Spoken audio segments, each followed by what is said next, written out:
And welcome to the show. It's Monday. I'm so glad to have you with us here today on a very special day of Budweiser's Weekday Sportsbeat. It's special. I logged into the video, and the first thing I saw was Vince looking like a grumpy old man, and it threw me back to Saturday night. Vince, I wish that I had, like, we've got two studios here in the building where there's windows, behind, like if I was in a different studio, you could actually see there's snow coming down outside. Yes. Yeah. It reminded me of Saturday night when we were sitting in the press box and you and I were basically arguing over whether it was snow or rain or a mix of snow and rain. We were going back and forth. We could not come to an agreement on that. Ultimately, it turned into snow. It did turn into snow. Yes. Like, look, those flakes look pretty big to me, Vince. I don't feel like they're just rain at this point. You're like, oh, maybe. I don't know. I mean, yeah, they turned into snow eventually, but it's a great argument to have when we're sitting inside, which is the best part of the whole thing. It's very good. Very good argument to have from the inside when you're looking out and it just looks like a snow globe. We won't even talk about, surprised that the Navy managers haven't made their way to social media somehow. I don't know how far we went. I've got photo evidence in my phone. I have not shared it with anybody, though. I am very curious to see if they still have their jobs. Yeah. After Saturday, we'll just leave it at that. And Joe Allen asking some very personal questions in the chat. We'll leave that where it's at. I know. I'm a little surprised they still have their jobs. I shared it with the other Irish Breakdown employees. But that was it. Yeah, I shared it with my wife. I shared it with Jesse. Yes, I also shared it with my wife. It was interesting. Yes, it no art, courtesy of the Navy football managers. Yes, field after the game. Yeah, and the response from Notre Dame was even better. We'll just shut the lights off. Yeah, just to shut it down. We are not putting up with this nonsense. Shut the lights out. I think there was a period of shock and awe. By the Notre Dame folks, like, what? Wait, what's happening down there? Doing? What is that down there? Yeah, took me a minute to figure it all out. Well, Notre Dame beats Navy in any case, 49-10. They win their 7th straight. Anything in particular jump out at you? I mean, to me, like, Navy is just kind of that one-off kind of thing. I was impressed with how the defense performed. I will say that, especially against an offense that they're not going to face again. How about you? I would say that the things that stuck out to me were, offensively. I mean, they finished like they were able to finish way more successfully than they have all season, which is something that they needed to do. And so that was very, very good. They were more consistent with what they were doing. And they were very efficient. That is for sure. They were very efficient offensively. And then defensively, very aggressive.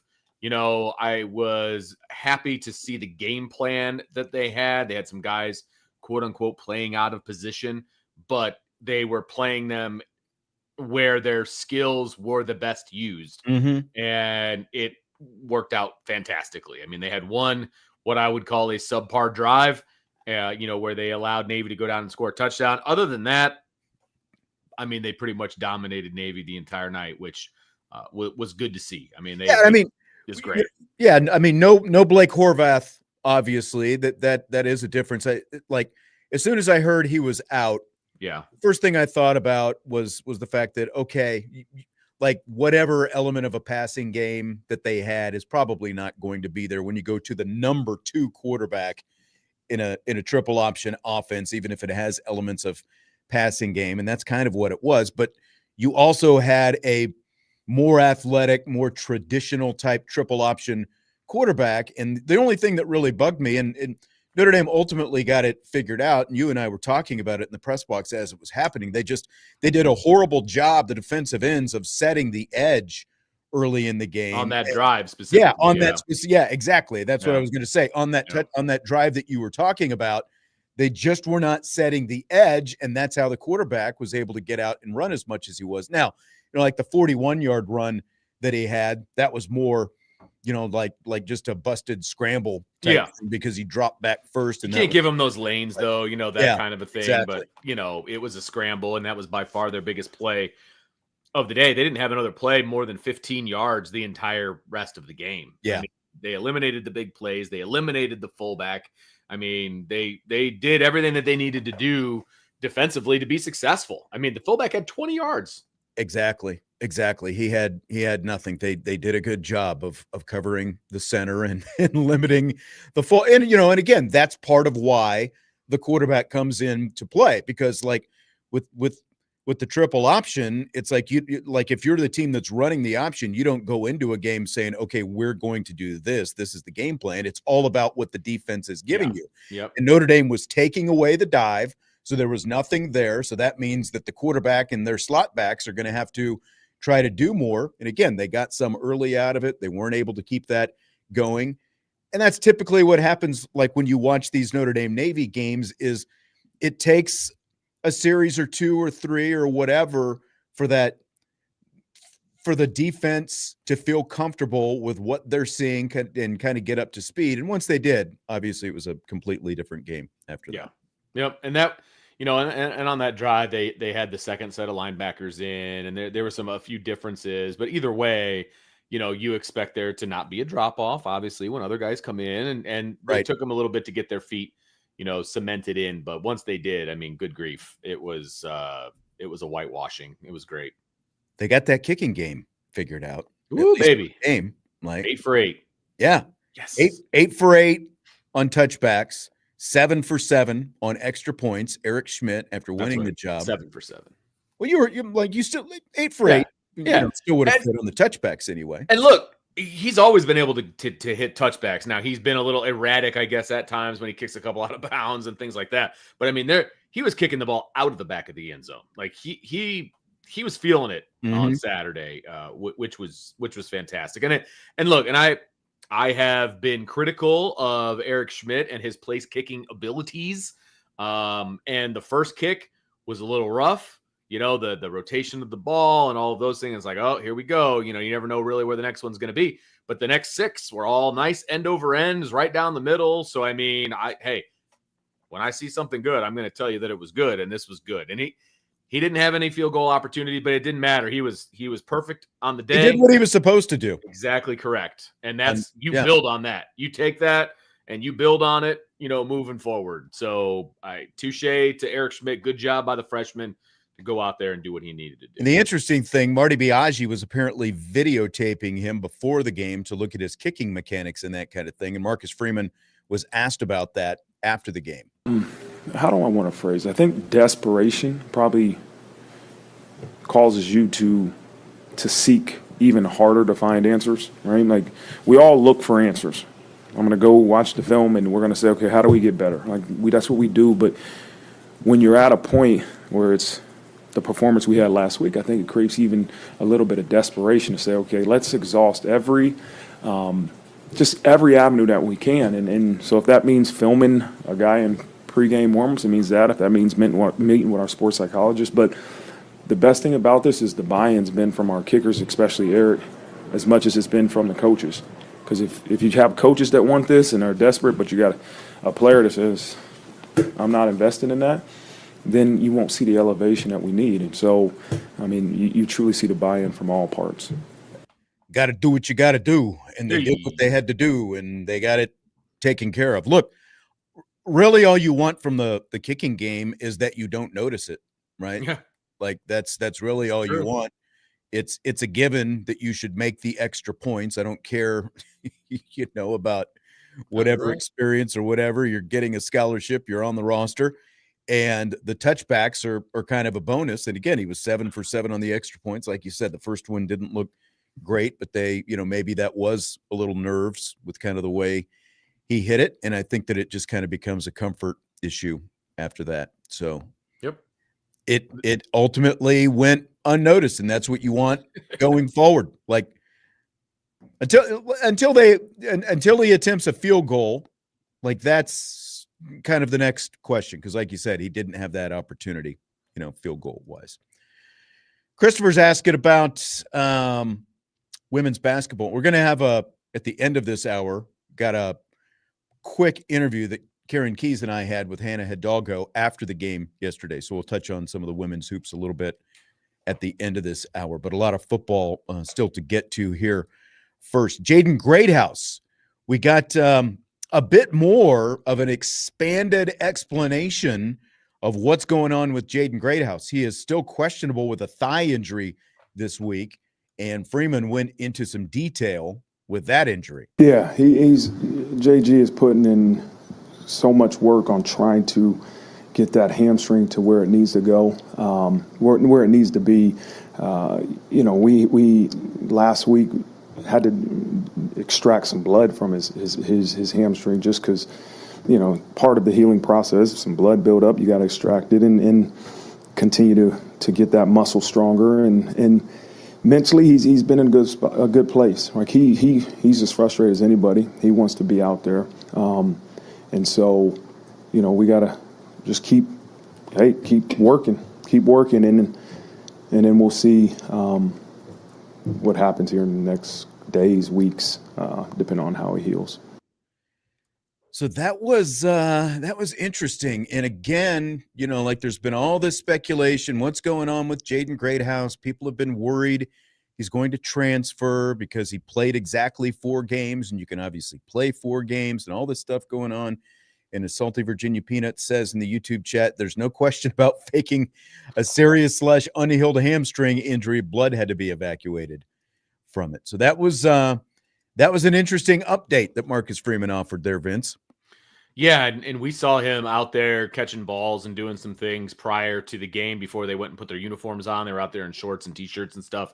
And he was out there running around, doing some stuff. And so I feel like his return is imminent, whatever that means. And when that means, I think the whole he's never going to play at Notre Dame again, I think that is blown way out of proportion.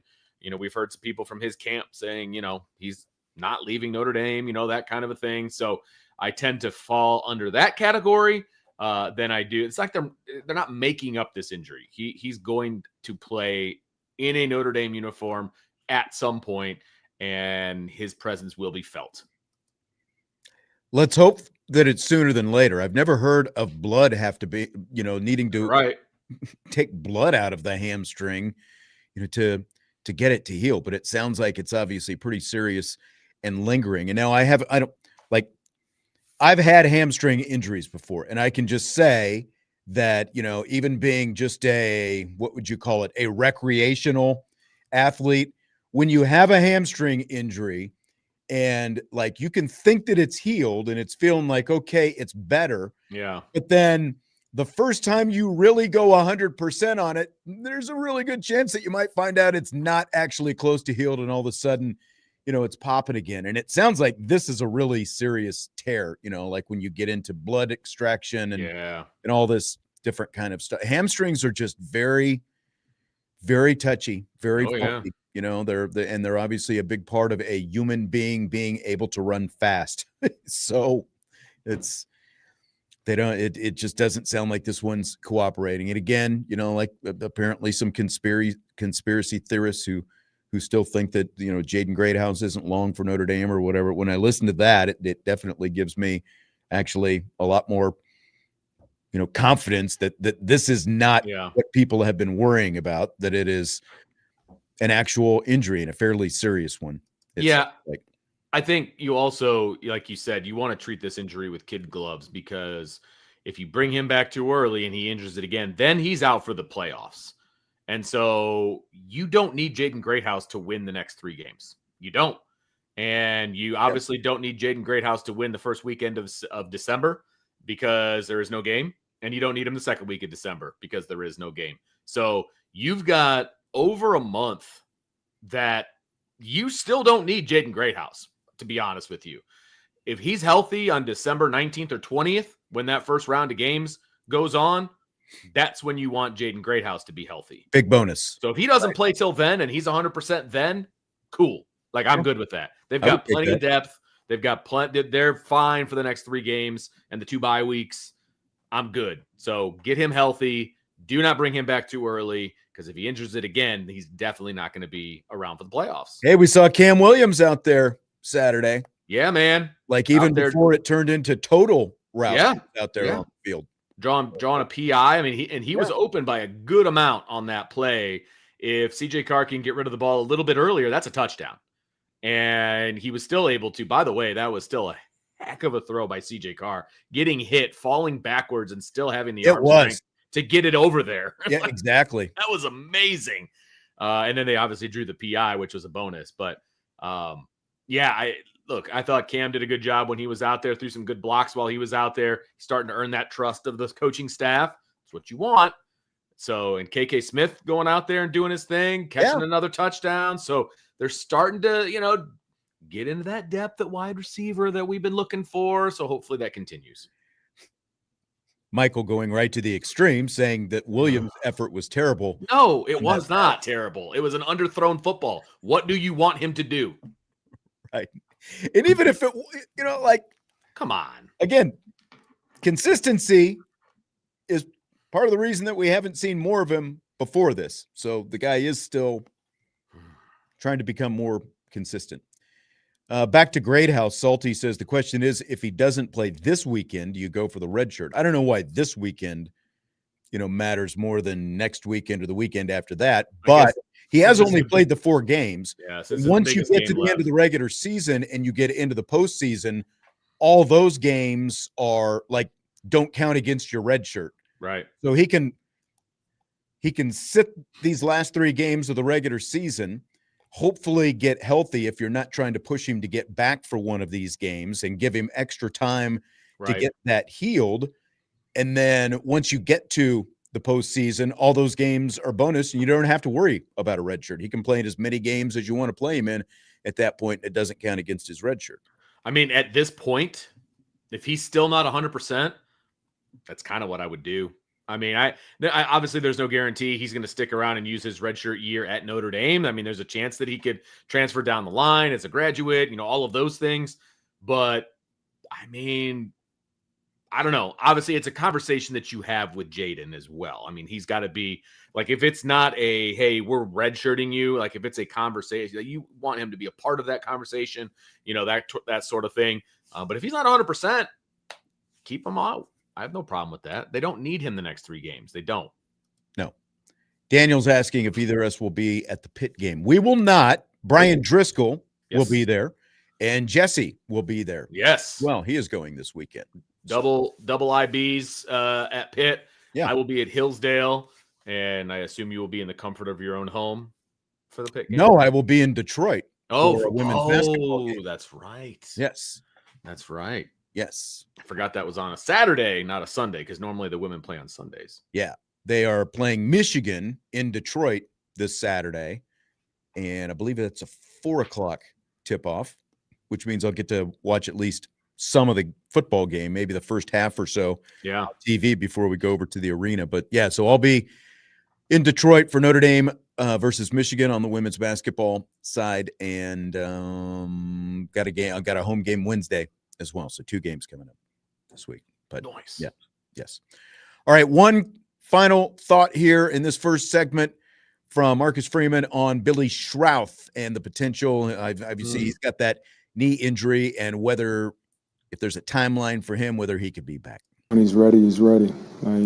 There's no importance of regular season, postseason. It's just if he can get back, he'll play. But right now, he's just trying to just keep improving and get to that point where he can help us. But he's not there yet. I don't know when he'll be there, but he's working tirelessly at really getting back to helping his football team. All right. When he's ready, he's ready. No timeline on Billy Schrauth, and kind of probably to be expected at this point. Yeah, I think it is to be expected. I mean, again, they don't need him for the next 3 games. I mean, it would obviously be nice to have him. And it's very smart of Marcus Freeman not to put a timeline on it, because as soon as he does, as soon as those words exit his mouth, they are now gospel. And if it doesn't come to fruition, then, Marcus was leading us astray, and he all these, so Don't make it definitive. That's a good answer. When he's ready, he'll be back. He's Vince D'Addario. I'm Sean Stiers. Jeremiyah Love and the H word came up this weekend. Oh, boy. The Heisman Trophy. We've got some comments from Marcus Freeman coming up on that, whether or not Jeremiyah Love is a Heisman Trophy candidate, and some other thoughts on the Heisman and Jeremiyah Love in general. We will do that when we return on Budweiser's Weekday Sports Beat with IrishBreakdown.com.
Budweiser's Weekday Sportsbeat continues with IrishBreakdown.com. Notre Dame Pitt this Saturday at noon in Pittsburgh. You'll hear the call here on Sports Radio WSBT and the Notre Dame Radio Network. That means the game day show is live from 8 a.m.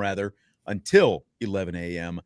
Eastern time. And you can hear that streaming at the Sports Radio WSBT app, sportsradiowsbt.com. We'll have some information later on in the week in terms of who the guests are and all that kind of good stuff. We've been listening to some comments from Fighting Irish head coach Marcus Freeman from his press conference today. I've got one here from the post-game press conference Saturday.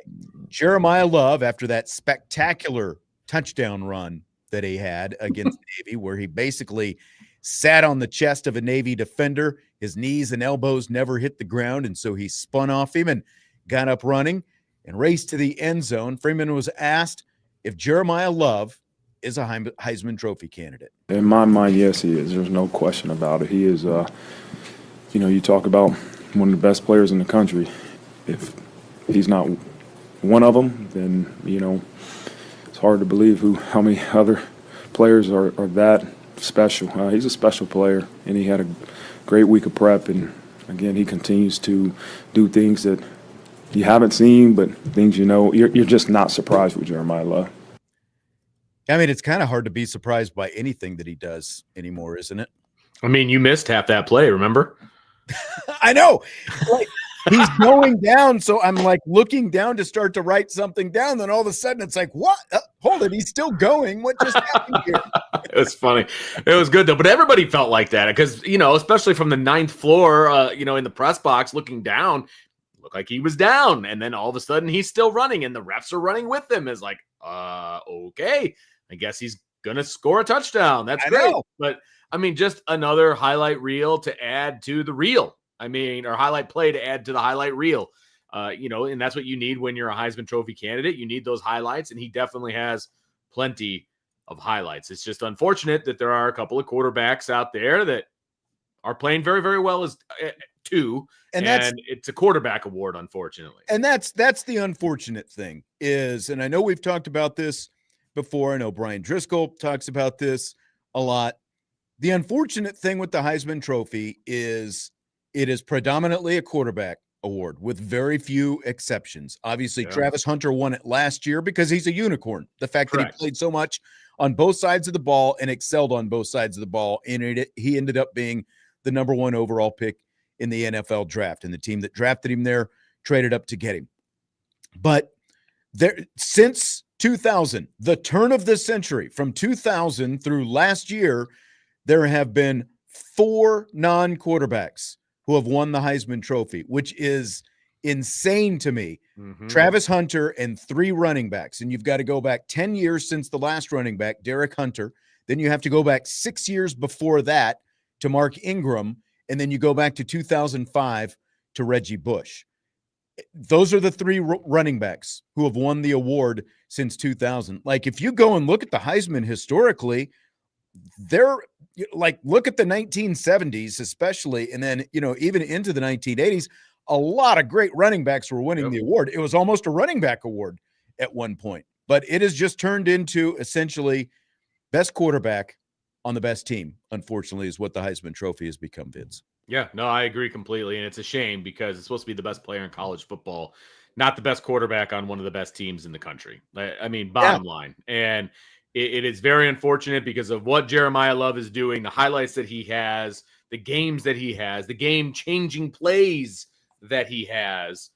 It's kind of going unnoticed nationally. And a lot of people give Notre Dame a hard time for not pushing his story more. I don't know what else they can do.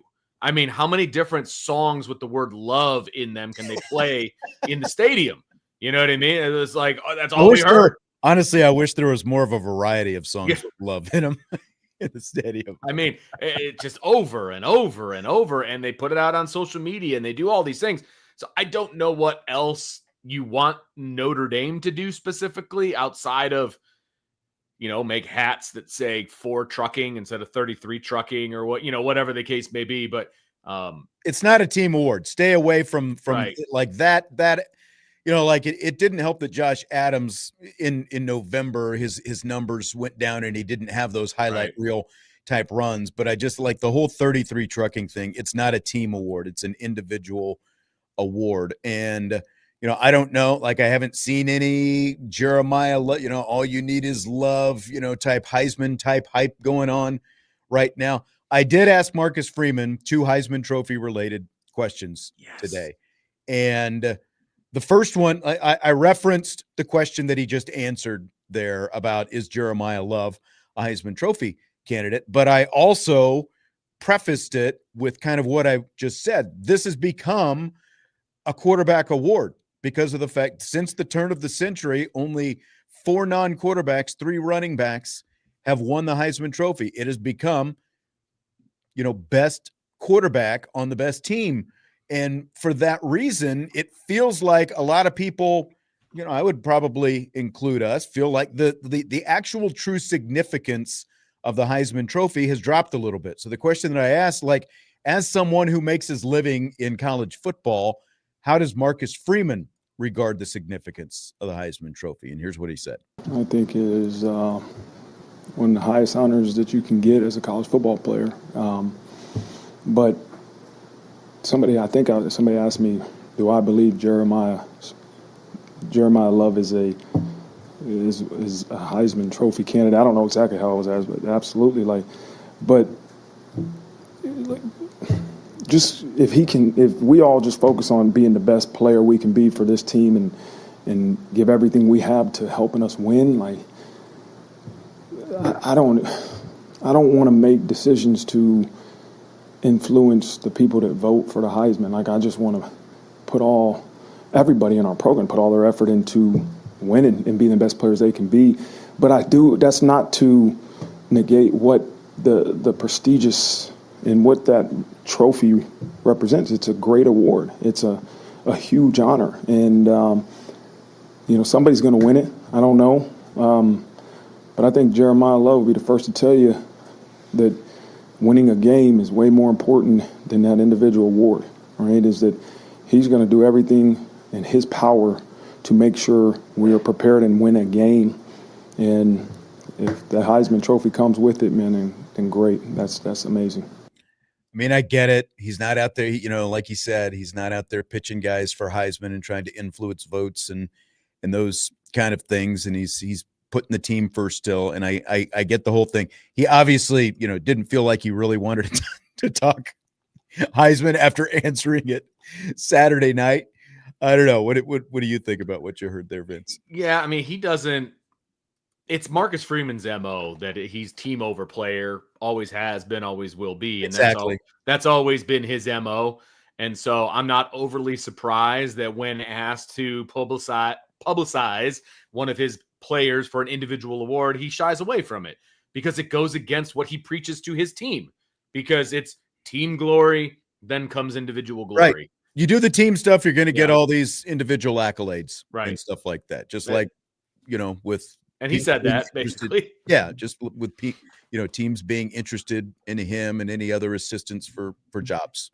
Yeah, he's just not. He is not going to stump.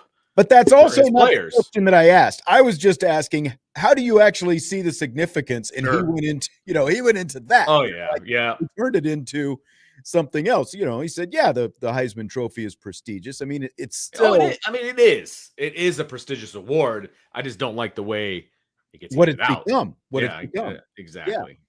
Right. Now, I did ask him more specifically about Jeremiyah Love, because the odds of Love winning the Heisman Trophy are still stacked against him, because, you consider, again, 3 running backs since the turn of the century have won the award. And we all know how these things work. There are hundreds of Heisman Trophy voters, because every, former Heisman voter or every former Heisman winner becomes a voter for the Heisman Trophy. Right. So now you've got all these recent quarterbacks, for one. So I don't know if maybe that's where so much of the quarterback emphasis has become. But, there are other people part of the Heisman Trust and all that different kind of stuff.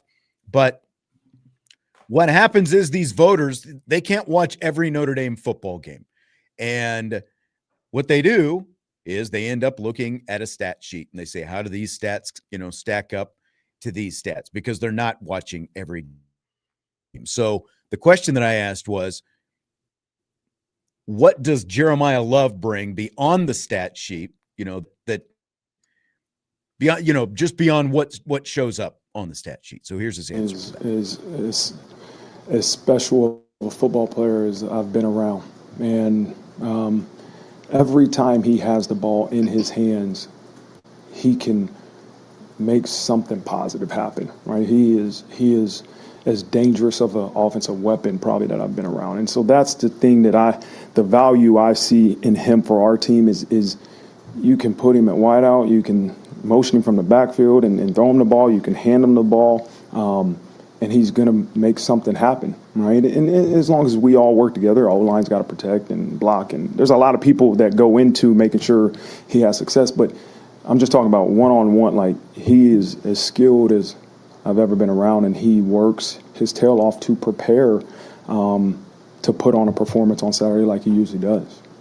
What do you think, Vince? I think that he is doing everything in his power to show everybody that he's the best player in the country, and that's really all that he can do. But Here's the bottom line. I just pulled up FanDuel, and obviously... Yeah, I've got it, because people have been asking who's the favorite, blah, blah, blah. We're trying to have a conversation here. Go ahead, though. I know. So I pulled it up, and, the fact that Julian Sayin is the favorite right now on the quarterback FanDuel. of the number one team in the country. Right. Go figure. Fernando Mendoza, the second best odds. Correct. The quarterback of the number 2 team in the country. Go figure. Yep. Ty Simpson, Reed, the quarterback of the number 3 team in the country, has the 4th best odds. Right. The fact that Diego Pavia has better odds than Jeremiyah Love is asinine. And I hope that word is okay, but it is ridiculous that he has better odds to win the Heisman Trophy than both Jeremiah Smith and Jeremiyah Love. Right. Are you kidding me?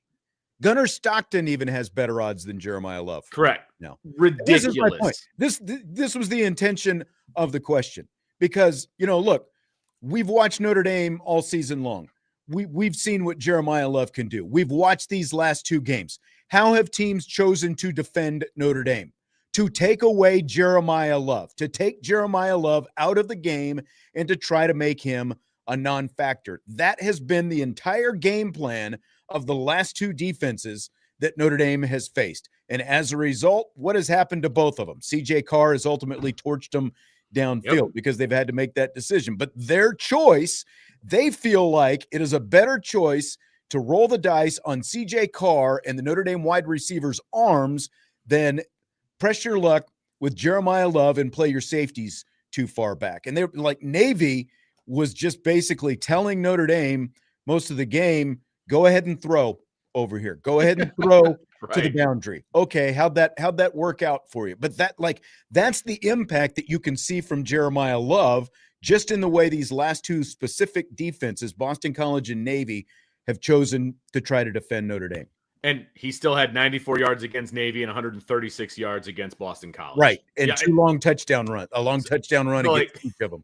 It's like, what does that tell you? And if you want to go the route of quarterback for Heisman Trophy, I believe CJ Carr has the 3rd best QBR in the entire country. So, Notre Dame has a lot of really good players, but there's also going to be a stigma that goes with being at Notre Dame. And that's just the bottom line. Now, CJ Carr may be a guy that could be in the running next year, and that kind of a thing, and that's fine. But it's an absolute shame that Jeremiyah Love isn't at least going to get invited to New York, at least based on the FanDuel and all of these different things. The fact that he's 7th or 8th best odds to win the Heisman Trophy is ridiculous. I'm not saying he should win it. I'm saying that he needs to be recognized as one of the top players in the country. Correct, because that's who the award is supposed to go to. It's not supposed to be the best quarterback on the best team, which, again, here's the order of Heisman odds. Julian Sayin, the quarterback for Ohio State, Fernando Mendoza, the quarterback for Indiana, Ty Simpson, the quarterback for Alabama, Marcel Reed, Texas A&M quarterback, Diego Pavia, Vandy quarterback, Jeremiah Smith, wide receiver, Ohio State, Gunnar Stockton, quarterback, Georgia, and then Jeremiyah Love, running back, Notre Dame, plus 3,500 odds. That's the order of the Heisman favorites. And I agree with what Patrick Duffy is saying. I'm sure Love would rather hold the national championship trophy than the Heisman Trophy. I agree with that, but that's not the question. The question is Jeremiyah Love one of the top 3 or 4 players in college football? And if your answer is not yes, you're not watching Jeremiyah Love at all. Right. That's I'm sorry, period, end of story. That's just the way it is. That's the question.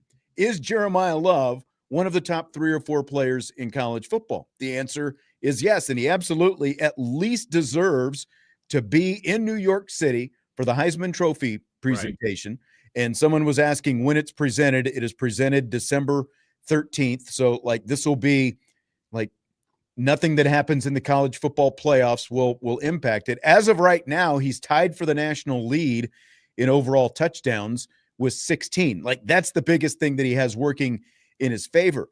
But to win this award, especially when you have so many of these top teams with quarterbacks who are playing well, like we've mentioned here in these Heisman Trophy odds, for a running back to even have a chance, he's just has to have the like gaudy numbers, and he's just not probably, unless he has like 3 200-yard games to close out the regular season, he's probably just not going to be able to do it and not make enough impact to even be there.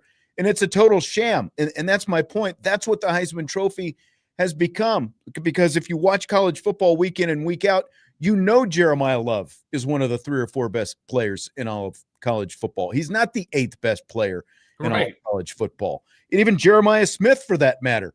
You know, like, he deserves to be up there as well. But he's both of those guys should be up there. Like Diego Pavia, you know, like, come on. That's a joke. Right. That is a joke. He averages like 130 yards a game against top teams. Now, he goes out and he wins games, and I get all of that, but come on, man. Like, that's ridiculous. Ridiculous. Yeah. Yeah. All right. So that's our rant on that.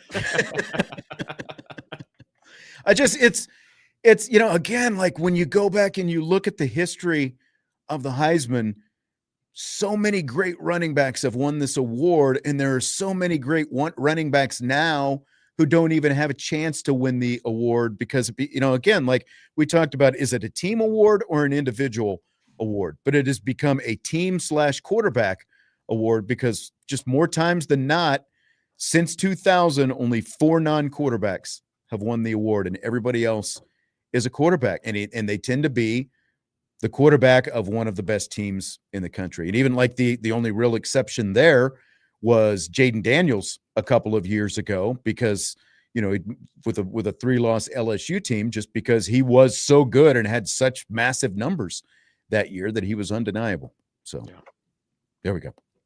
A lot of people have been asking about the stuff the Texas Tech head coach, Joey McGuire, said about Notre Dame. We will be playing that in rapid fire. So that'll be coming up in the 6 o'clock hour. That'll be coming up here in just a little bit. We're going to check in with some hoops real quick. After we return, though, we'll do that. And then plenty more Notre Dame football coming up in rapid fire in hour number 2 with Vince D'Addario, Sean Steiners, Budweiser's Weekday Sports Beat with IrishBreakdown.com.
Budweiser's Weekday Sportsbeat with IrishBreakdown.com with Vince D'Addario, Sean Stiers. Notre Dame women's basketball handled Chicago State yesterday. Woo! 58. It was over pretty quickly, to be quite honest. Is what it was. After the game, Big Game Karen Keys and we talked with Hannah Hidalgo, Notre Dame star, after the game in this quick post-game interview before she was coming off the court. Neither one of these games never really in doubt.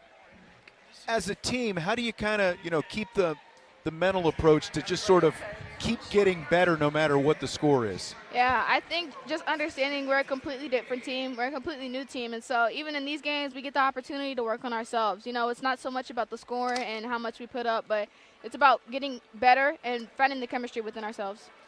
Speaking of getting better, what do you think are the one or two things that you've gotten better at? What would you say you've gotten better at since last year? Because you're pretty good at everything. So how do you think? I think intangibles. I think for me the biggest thing was my leadership, especially my first 2 years just being led by other people, and now coming in and being the head, the leader, and the head of the snake for sure this year. I tried to figure out how to be a leader better and how to lead my team better, and so I think I've gotten a lot better at that. And I think I'm going to just say defense. I feel like I'm more intentional being in, the hoop spot and helping my teammates, not so much focusing on my man and myself. I mean, you wouldn't know that this is a team full of transfers, really, and getting KK back, obviously, as well, after she, was out last year. Does it feel like, again, just 2 games in, does it feel like, there's just a lot of cohesion on this team? Yeah, absolutely. And I think it starts off the court. I think we love each other so much off the court. I mean, we love being around each other. It's great energy off the floor. And I think it really translates, on the court. And I think we have great players and great pieces, and it just fits together like a puzzle. So, I'm happy to be with these girls. You guys shared the ball well. You had 8 assists. I mean, I know you can do that every night. But you see the floor so well. And as you mentioned, the whole leadership, you're going to have to be a better leader and a better facilitator. Yeah. Even though if the game calls for scoring, you can do that too. Mm-hmm. But what's been the biggest thing you think about why you guys been able to, after all the All-Americans you lost last year, why do you think you guys can mesh this year and go far? Yeah, absolutely. I think we have girls that just want to win. We have girls that are gritty, that put defense first, and I think that's the biggest thing for us because, I'm defensive minded first. I always want to get steals and run in transition, but we have all 5 players out on the floor that want to get stops first and then run in transition. I think that's what's going to work really well for us. 31 points, 8 rebounds, 8 assists. Congratulations again, Hannah. We'll see you Wednesday. Thank you so much. God bless. All right, that's Hannah Hidalgo.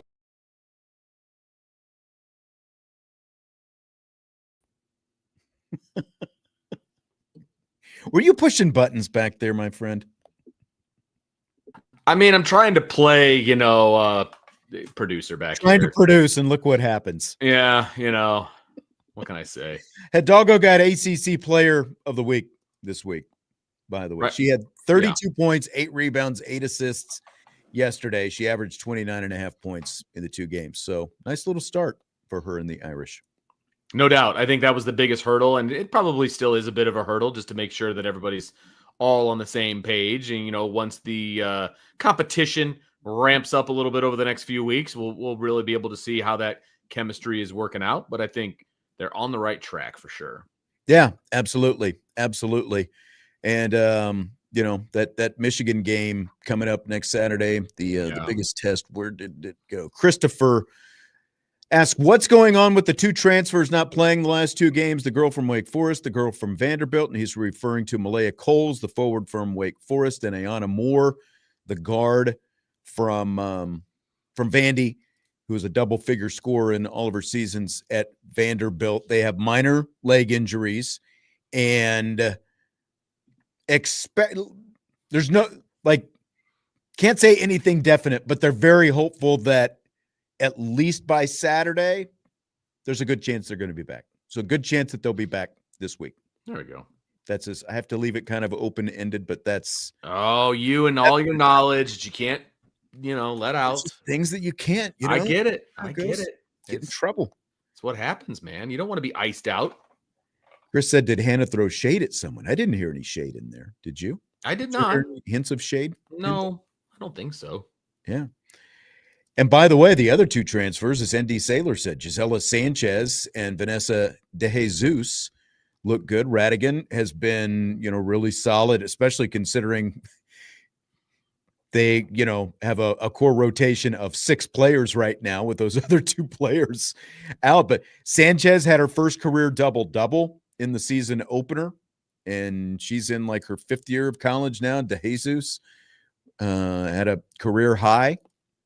And DJ said it was a little shade. I'm going to have to listen to that again a little bit later. I didn't really hear anything. There's a lot of turnover, and we know it wasn't all roses at times. So yeah.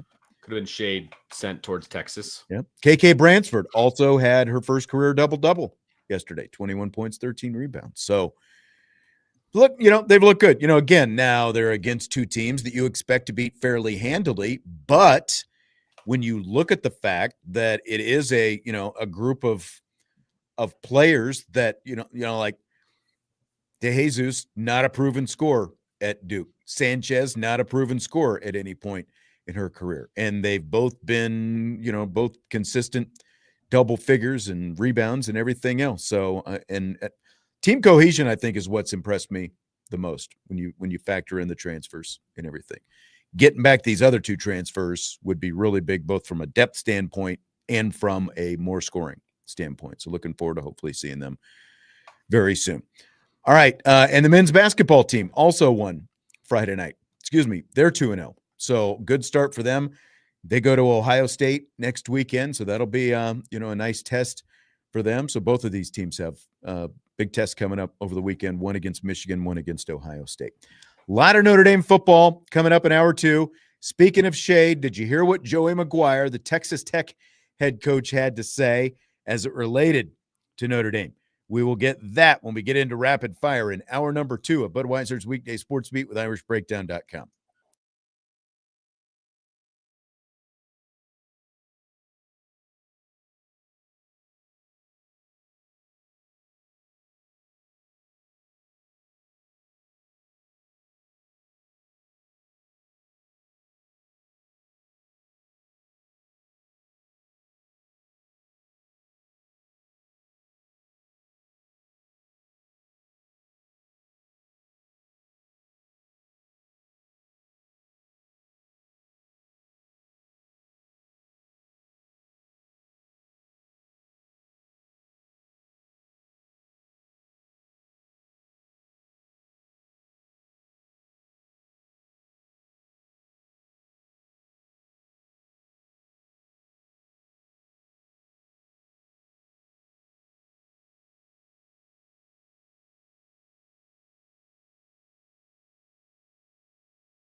It is hour number 2 of Budweiser's Weekday Sportsbeat with IrishBreakdown.com. I'm Sean Stiers. He is Vince D'Addario.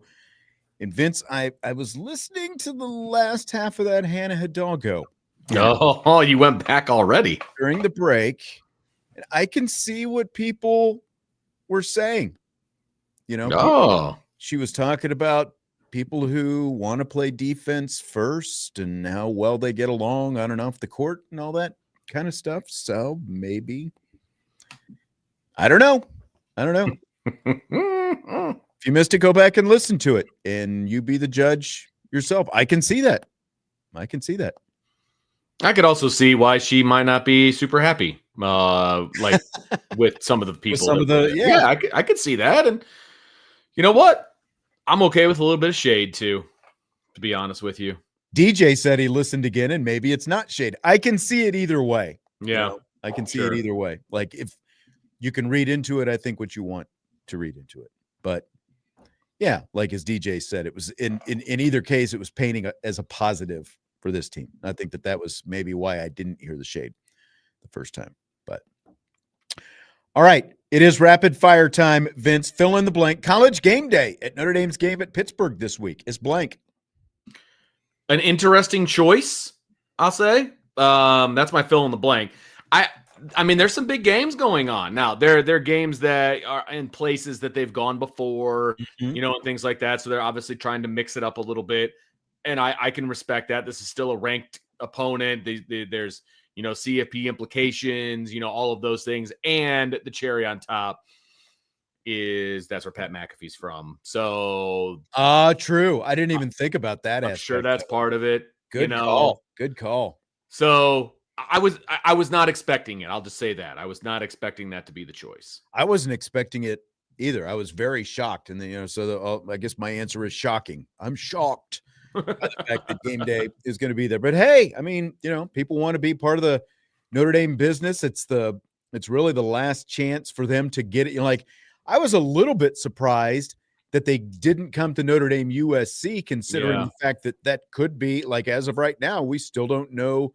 There's no certain future on what's going to happen with that rivalry. And I thought maybe they would show up since it could be the last time those two teams play, at least for a while anyway, but they didn't. And now you've got a team in Pittsburgh that is in the thick of the ACC race, and you've got Notre Dame, who obviously, I mean, both teams have college football playoff aspirations. Yeah. So from that aspect, it makes sense. Good point about the cherry on the top, though, with McAfee. Forgot about that. He's a Yinzer. So he is, and they even put that in their announcement. They're like, Pat's coming home. There you go. So I think that had a decent amount to do with it as well. Yep. PJAF says the noon start times are tough, but at least we don't have to wait all day. I'm in on that. Like, I think we all like the fact that you don't have to wait all day. And again, like, I'll be doing some basketball anyway, but I'm never opposed, especially when they're road games. And, you know, most of the time I've just got to flip on the TV. I'm never opposed to that. Yeah, I am all for noon games normally because then we do the post-game show and we're done by the time the night games start. So, like, the noon slot is by far my favorite slot. No questions asked, but they don't ask me. And this particular time, I was hoping for any other time besides noon so that I could watch the game and do the post-game show and all of those things. And now I can't because it's at noon. But the one time I didn't want it at noon, they put it at noon. It's like, okay, thanks, guys. Michael said, if I was the Notre Dame AD, I would schedule as many noon games as possible. Love these early starts. You want any noon home games? Notre Dame has obviously avoided ever doing that. The earliest home game I remember, at least in the last 25 years since I've been here, is when they used to have some of those 1:30 start times. Oh, that's right. You know, before daylight, like early in the season, they would be at 1:30 because, you know, and then we used to not move our clocks back and forth. And so it'd be 1:30 games at the start of the season. Then you'd get into November after everybody else changed their clocks. And like here in South Bend, it would be 2:30 that they would kick off. That's the earliest that they would ever do it. Now it's mostly 3:30 and night games. I wouldn't mind a noon game every now and then. It is interesting since like Fox has kind of gone Moneyball with their start times. Yeah. They have discovered that if you put big games on at noon, you can get some eyeballs there. And I wonder if NBC/Peacock would ever want to do that, or if Notre Dame just wants to stay out of the noontime slot. I would love if Notre Dame would do a noontime slot for a home game. I think that would be fantastic. And I do think the Fox noon game situation is legitimate. I think they're bringing, because remember 10 years ago, for example, games that were on at noon were awful. Yeah. Like they were awful games at noon. I mean, it's just terrible. And that's not the case anymore. There's some really good games at noon, and it's not just the Big Ten either. And so I think people are starting to warm up to the whole noon thing. I could see Notre Dame doing a noon game at some point. I would rather the Navy game over the weekend have been a noon game as opposed to a primetime game. I think a lot of people were scratching their heads like, why is Navy primetime? But they obviously wanted another primetime game. But again, like it just feels like with what you have with Notre Dame's schedule that, you know, that's like another TV window that NBC could potentially be capitalizing on, because they have some flexibility there since, you know, they obviously have, you know, Big Ten games and stuff like that as well. But I've always traditionally like in terms of going, never been a fan, but when I'm watching, you know, on TV, it's pretty cool. But at the same time, I think most people like wouldn't mind being, you know, having the game done by 3:30 or 4 o'clock. Well, and it allows you to watch a lot of other football too. Exactly. You know, and not that you can't watch other football when Notre Dame is slotted at a different time, but I just like getting the anticipation over with, you know, a little earlier, you know, and then you can just sit back and relax and watch games. I don't know. You know what game was at noon this past Saturday? Texas Tech BYU. Yeah. Yep. We got to watch some of that game. I don't know how much of that game you watched. I watched a good deal of it. Little Big 12 matchup. Two top 10 teams in the Big 12 going head to head. And Texas Tech head coach Joey McGuire, after Tech beat BYU, he started talking a little bit about BYU in his post-game press conference, and it turned into something else. So here's what Texas Tech head coach Joey McGuire had to say. I was really excited whenever they joined the Big 12 because I think that they carry a lot of weight and a lot of respect. I think that I have a lot of respect for them entering a conference and not playing an independent schedule like other people. Y'all already know who that is. And so I have a lot of respect for that. I mean, they're earning their right just like everybody but a couple of people in the nation are earning their right through conference play, you know, and playing in some really tough places. Okay, Vince, some other people. Joey McGuire throwing shade at Notre Dame there is blank. Is enjoying his 15 minutes of fame. How about that? No, I can guarantee you the vast majority of people, and it includes sports fans, had no idea who the head coach of Texas Tech was.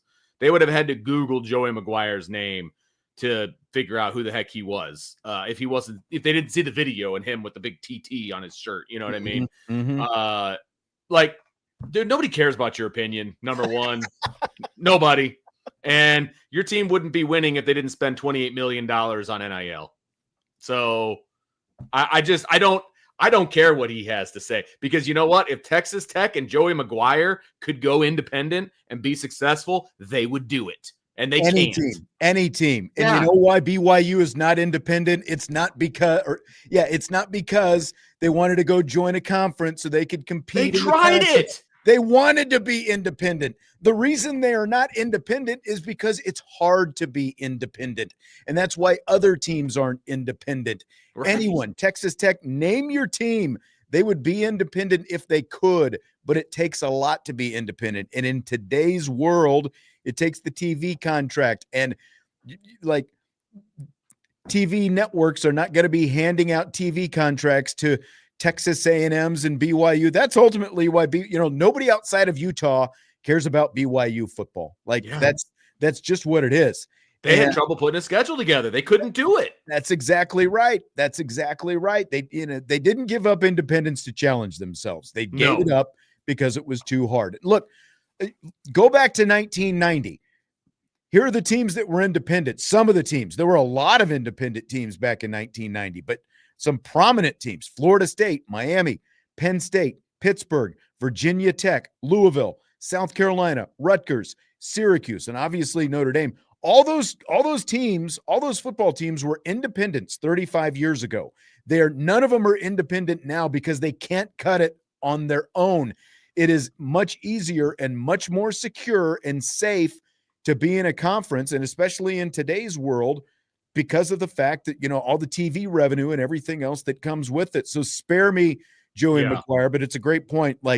You've been the head coach at Texas Tech for 4 years now, and the only reason anyone knows your name is, as you said, because they went out and bought a roster and are competitive now. And I don't begrudge them that, because it's within the rules. They're doing what they're allowed to do, and they got oil money and everything else. That's right. Awesome. Good for you. He talks, but he also talked about the fact that, you're in a conference now, so you go to some challenging places, unlike these, the independent that I don't even have the guts to say their name. Seriously. The toughest place that Texas Tech and Joey McGuire have played since he's been in the Big 12 is Utah.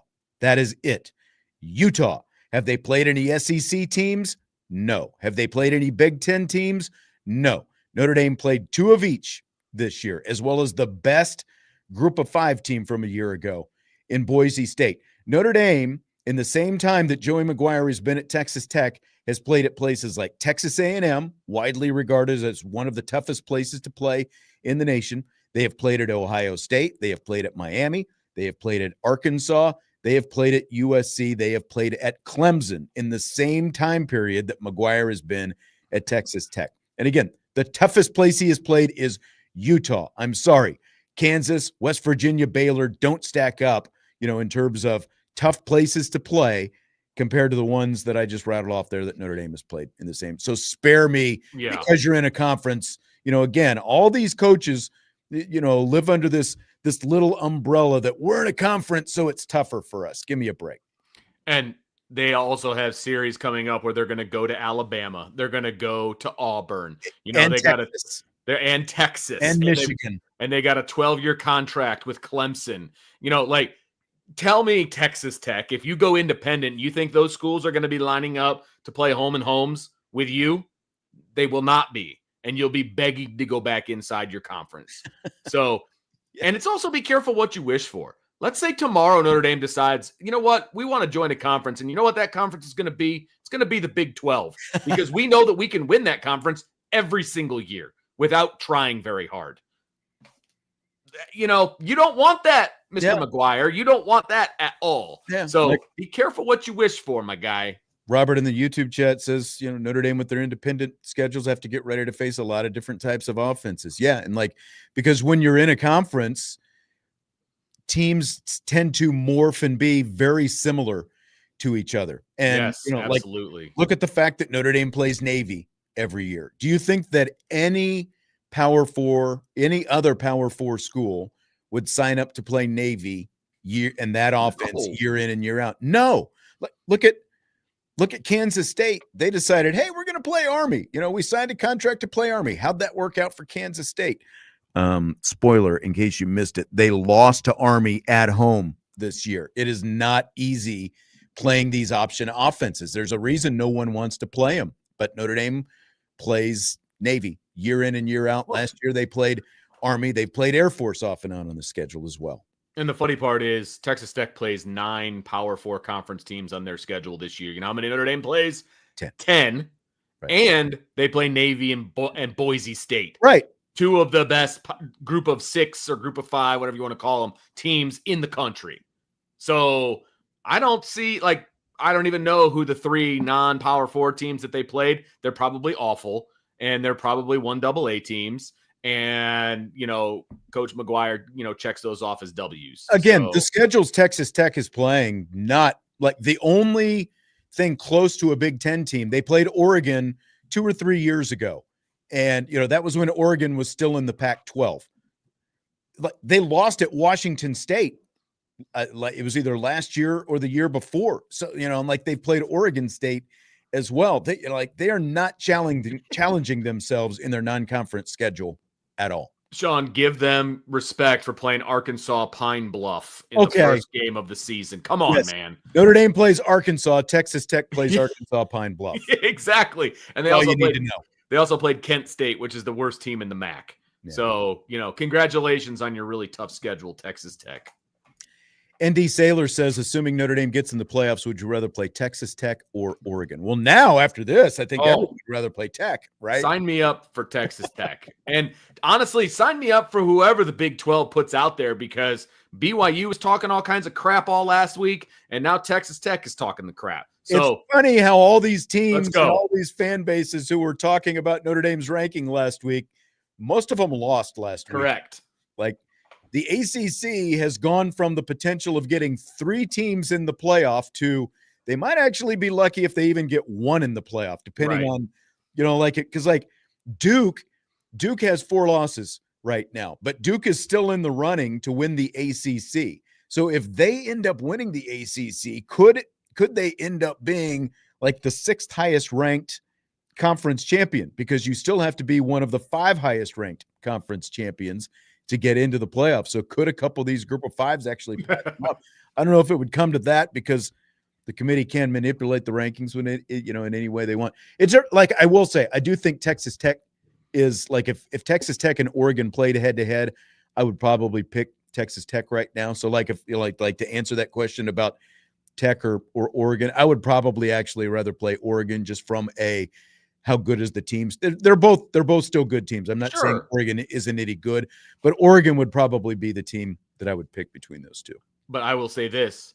Let's say that Notre Dame has to travel to Texas Tech in the first round of the playoff.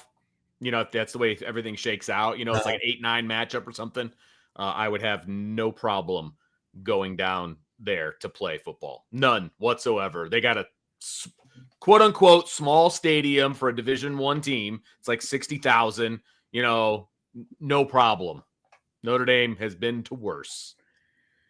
To the noon kickoff stuff, Brian NY says, wasn't Marshall a noon game? It was not. Notre Dame has never, in the last 25 years, Notre Dame has not had a noon game. It was a 3:30 game. So, yeah. Might have seemed like noon just because you were feeling so bad about the fact that it was happening. And but it was not a noon game. We'll take a timeout. When we come back, more Notre Dame football and other conversation. Budweiser's Weekday Sports Beat with IrishBreakdown.com and Rapid Fire.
We continue rapid fire on Budweiser's Weekday Sportsbeat with IrishBreakdown.com. Sean Stiers and Vince D'Addario with you on this Monday. We got some Monday Night Football coming up here. Ooh-wee. A little bit. Yeah.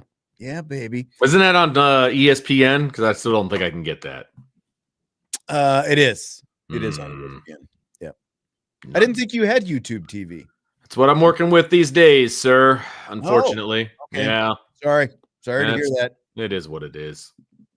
Shucks out of luck, my friend. Apparently, they got to get their stuff together over there at YouTube TV and Disney.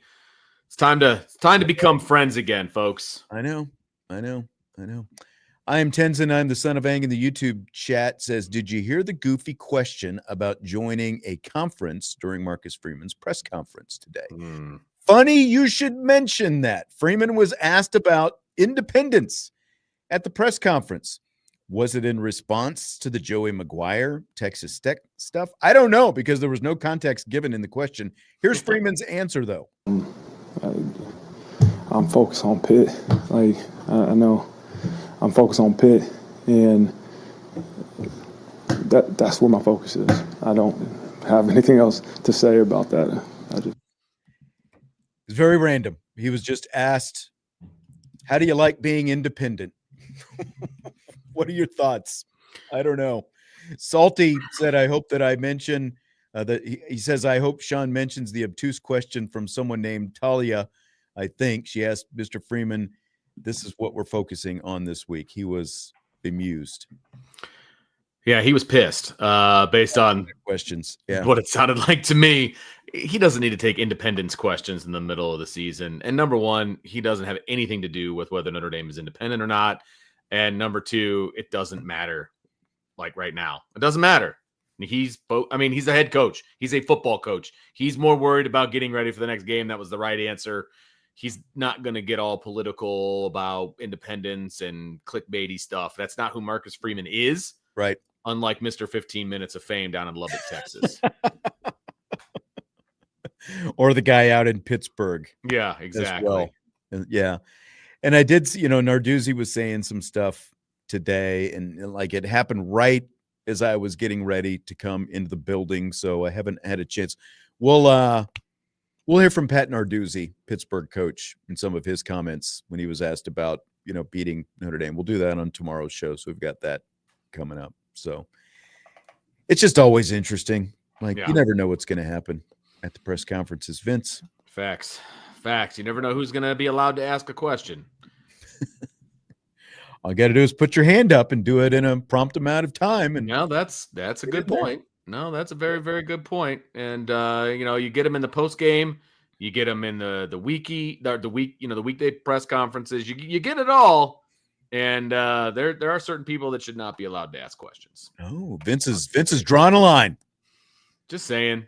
You get so many opportunities, in my opinion. You get so many chances to ask relevant, good questions. And then that's after true. that, think them out a little bit. Yeah. Think about it a little bit, maybe. Yeah. Maybe a timeout, hey, a couple weeks off, just a little timeout. Have you seen that those commercials where they have backup quarterbacks and the one where it's like, what's his name? The guy who was the Giants backup. I can't think of the Italian guy. Oh, yeah. I can't remember his name either. But it was a family taking photos, and it's like, all right, kid, you're out of here. We're bringing in the backup, and they've got like the other guy, where they're like going through the drive-through line, and he's like backup orderer and all that. That's great. I think those are really funny commercials because these are all guys that are actual backup quarterbacks. And this is what they do now is they do commercials. Call a timeout during the press conference, backup reporter. I think it's great. Yeah. The second college football playoff rankings come out tomorrow night. Of course, Notre Dame was number 10 in the first rankings last week, which would mean a matchup with the number 7 seed and a potential second round game against the 2 seed, which as of right now is Indiana. So my question for you, Vince, we pretty much expect Notre Dame to go up in the rankings since BYU lost this week and Notre Dame won. Would you rather be the 10 seed, play on the road in the first round and play the 2 seed in the second round potentially, or possibly be the 8 seed, which means you get to host, but you also face the number 1 seed in the second round? It's a really, really good question. It's all about the matchups for me. I would love to obviously have Notre Dame host, so maybe be the 8, but that still is the same game. I mean, it's still the 8-9 game, and you still have, the number 1 team just sitting there waiting for you, and right now that's Ohio State. And that's obviously been a bugaboo for Notre Dame. I would love for them to beat Ohio State. So in this particular, here's what I would say. If I don't know any of the teams involved, I would rather have a lower ranked team to play against. I think that goes without saying. Yeah. In this particular case, I would love to play Ohio State.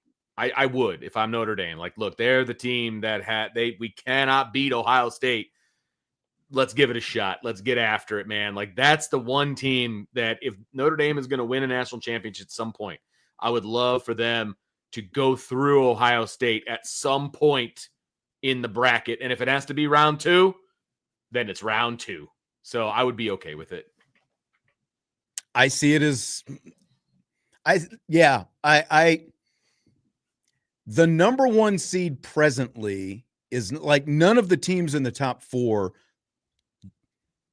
3 of the 4 are unbeaten right now, but they don't feel unbeatable. Agreed. They lost to Texas Tech Texas A&M by a point. By 1 point. Yeah, they can beat Texas A&M. Exactly. They've beaten IU. Yeah. I feel like they could beat IU again. I'm not saying it would be a blowout. I'm not saying that at all. But I feel like all 3 of those teams, to your point, I feel like they're all beatable teams. Yes. Right.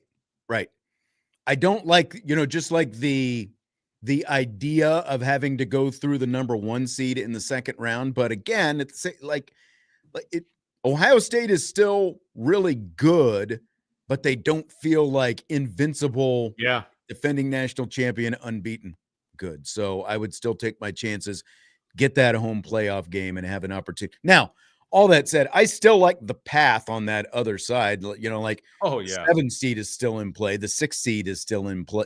All those things are still in play. I still really like that path on that side of the bracket as the 6 or 7 seed. So Michael, apparently, it's all subjective in terms of what you think of whatever question. He apparently didn't like the fact that I asked questions about the Heisman Trophy today. How's that not relevant? We're heading into the home stretch of the season. It's November. Jeremiyah Love is a Heisman Trophy candidate, and Marcus Freeman was asked after Saturday's game if he considers Jeremiyah Love a Heisman Trophy candidate, and his answer to that was yes. And so that's why I asked 2 questions about the Heisman Trophy today. So if you don't think they're relevant, that's your prerogative. You're fully able to take that stance. I feel that they were relevant, and I was backed up by that by some feedback afterwards. So take it for what it's worth. I don't know. I feel like Michael's just not in a very good mood right now, but we're not saying that Ohio State's not a good football team, by the way. He's saying that we're talking like Notre Dame or Ohio State's not a good football team. It's not what we're saying at all. I would say that Ohio State was better last year than they are this year. Does anybody disagree with that? I'm just asking. I think they're better last year than they are this year. It just so happens the way the schedule has played out, they are undefeated right now. I feel like Notre Dame has been close to beating Ohio State the last few times that they've played them. Let's give it another shot, and I think it would mean more if they were able to do it in the playoff. If they're lucky enough to win a national championship, it would mean more if you can go through Ohio State. That's all I'm saying. I'm not saying that they're a bad football team. They're number 1 in the country for a reason.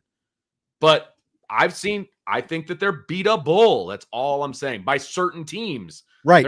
They're not beatable by Penn State or, any team that doesn't have a winning record. We're not guaranteeing a Notre Dame win over Ohio State. We're just saying it would be we feel confident that it would be a competitive game against Ohio State. And, to your point, you said that you would like Notre Dame to kind of get that monkey off their back against Ohio State. They've lost 3 straight years with them. So, yeah. Simple. I think Michael Cannon I mean, I think we're kind of at a, agree to disagree, but I understand what you're saying. He said it's not a beef with me, but, just didn't like the questions. Okay. My point was, I do feel like Jeremiyah Love should be considered, as I said in the show in the first hour, that Jeremiyah Love should be considered among the top 3 or 4 players in the country, which I think he is, which would, as we're talking about Heisman trophies. And I was, essentially, asking Marcus Freeman, look, if a running back is going to win this award, considering the history, considering the fact that in this century, since the turn of the century to the year 2000, only 3 running backs have won the award. So if Jeremiyah Love is going to win it, he's going to need people to vote for him for something other than just what shows up on a stat sheet, because while he's going to have good stats, he's not going to have gaudy stats, which tend to, put a running back into that conversation. And you also have to have some, kind of so-so quarterback play to go along with it. So my question, to Marcus Freeman again was, what does Jeremiyah Love do that doesn't show up on a stat sheet, that right. would favor him in this kind of conversation? That was the context of it. So if you don't like it, that's fine. Again, we get to see Jeremiyah Love week in and week out. And if you look at the way opposing teams have chosen to defend Notre Dame, like that, and it's like he has an impact on opposing teams' game plans just by being on the field. Like when you look at how they've chosen to cheat their safeties down rather than playing deep, and like they don't want Jeremiyah Love to have the ball in his hands. They want to take that out. They would rather take their chances with a redshirt freshman quarterback than just let Jeremiyah Love run the ball. They'd rather have a quarterback take shots at throwing on him. And that was so far that has not worked out well. Correct. World Series ended last weekend with the Dodgers beating the Blue Jays in 7 games. Joe Davis did the play-by-play for Fox. Davis is also the Dodgers TV announcer. I'm sorry. And he emceed the Dodgers celebration parade back in Los Angeles. So Chris Magdog Russo had something to say about that on his Sirius XM radio show. National broadcaster, and you're the voice of the sport on the big stage when you did 1 million playoff games, and then they in one of the crippling losses that a franchise is going to have in the history of the sport, that's as bad a loss as you're ever going to have. And I got Joe, basically the body's not even cold yet, and I got Joe at Dodger Stadium doing the freaking Dodger parade. Oh my God. That's bad. I'm sorry. I don't care what you say. You can say I'm screaming and yelling about nothing. That would piss me off if I'm a Blue Jay fan. I got Joe Davis shaking everybody's hand. Give me a shaking freaking Ohtani's hand, and he's freaking whacking, getting rings. He's the announcer for the World Series. You think Kirk Gowdy was getting any of this nonsense? You think Garagiola was doing the parade in '82 with the Cardinals? Oh, my God. And he's got the trophy right there. God, if you're a Blue Jay fan, you're vomiting right now. That is bad. I don't care what you say. All right. So Chris Russo obviously does not like the fact that Joe Davis emceed the World Series parade. What do you think, Vince? Okay. He's the national TV play-by-play announcer for Fox. He is also the Dodgers regular play-by-play announcer. So after calling the World Series on Fox, he goes home and he's emceeing the Dodgers World Series parade. You good, or you in or out on him doing that? Well, I'm out on listening to him scream at me. Holy cow. Why do you say that? Why do you say that, Gosh, I realize that's an acquired taste right there. I could not, whether he's making a good point or not, I could not listen to that. Okay. So I didn't watch a second of the World Series, so I don't know if his broadcast for the World Series was in any way homerish towards the Dodgers. I'm sure that he was professional about it, and it went both ways and all of those different things. Yeah. So let's assume that that's I found it to be that way. I found it to be that way. Okay. What I saw. I didn't. I appreciate that. Again, like if you're a fan of one of the teams, you're automatically going to find. Sure. I'm sure. Especially if you're a fan of the Blue Jays, you're going to find bias. You don't hear near that kind of talk about Joe Davis the way you heard with Joe Buck, though. Right. That way. Okay. That's 100% fair. Like he was like in the 9th inning before the Dodgers, there was like 1 out in the 9th. The Blue Jays are up by a run before the Dodgers got the home run in the 9th inning to tie it and send it into extra innings. I mean, he's starting to go, like wax his poetic about all these great things about the Blue Jays and the last time they won the title in 93 and all this. Like Joe Davis was going down that road. I don't have a problem with him because if he's the national Fox guy, it just so happens the Dodgers made it to the World Series. Like, it's unfortunate because you don't want to have any, potential bias, from a call. Any hint of it. Yeah. Right. So having that kind of in your back pocket's not great, but he didn't make the Dodgers get to the World Series. That's just the way it went. And if Fox is going to have him be their national guy, then you have that possibility of that happening. Him doing the parade, I have zero problem with that. Who did the Cubs parade in 2016, Sean? A little pop quiz for you. I don't know, actually. Pat Hughes. Pat Hughes is the Cubs radio guy, though. But that's what I'm saying. This guy's the Dodgers radio guy.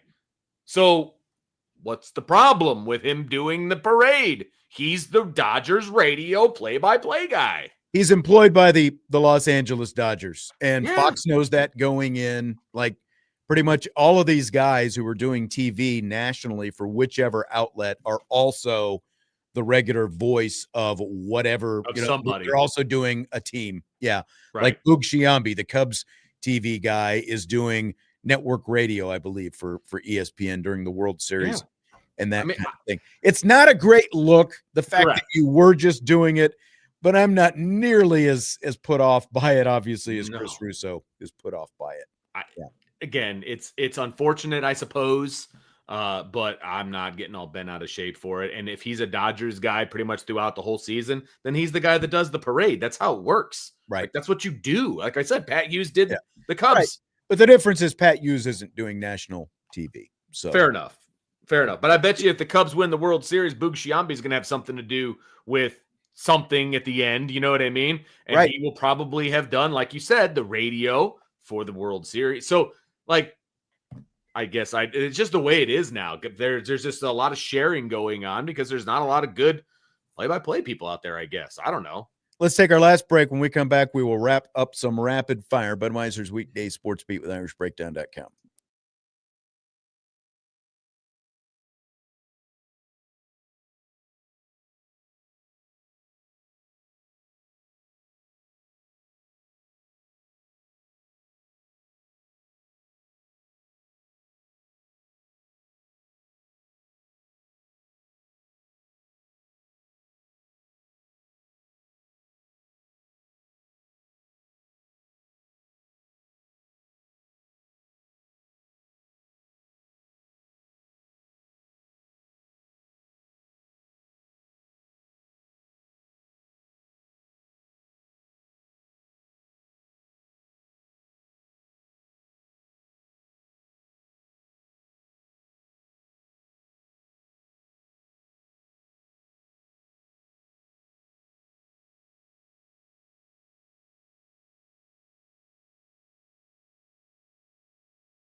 This show is winding down. Sean Stiers, Vince D'Addario, Budweiser's Weekday Sports Beat, wrapping up rapid fire.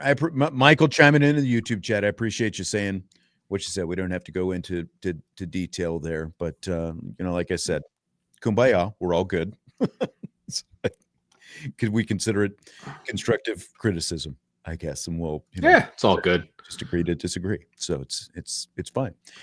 Jimmy Costanzo with a super chat in YouTube for Vince, with Caleb Williams leading the Bears to some fourth quarter wins.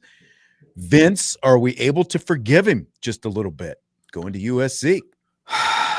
It's not just that he went to USC. It's the manner in which he carried himself when he was at USC. So no, I'm not not there yet. I guess I'm inching closer, but I'm not there yet. He's won a few games. That's awesome.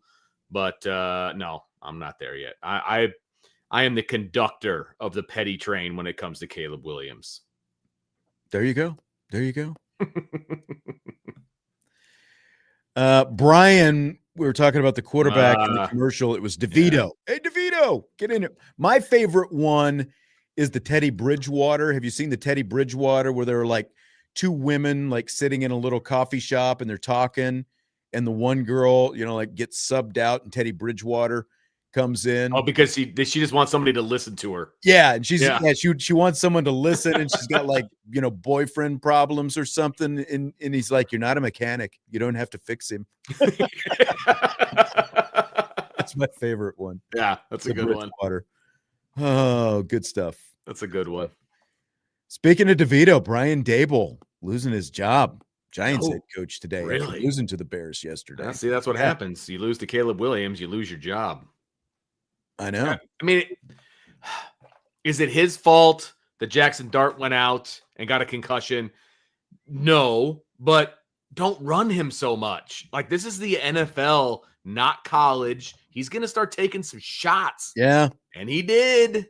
He keeps getting his bell rung, and Dable got fined for interfering in the injury tent a few games back and all that stuff.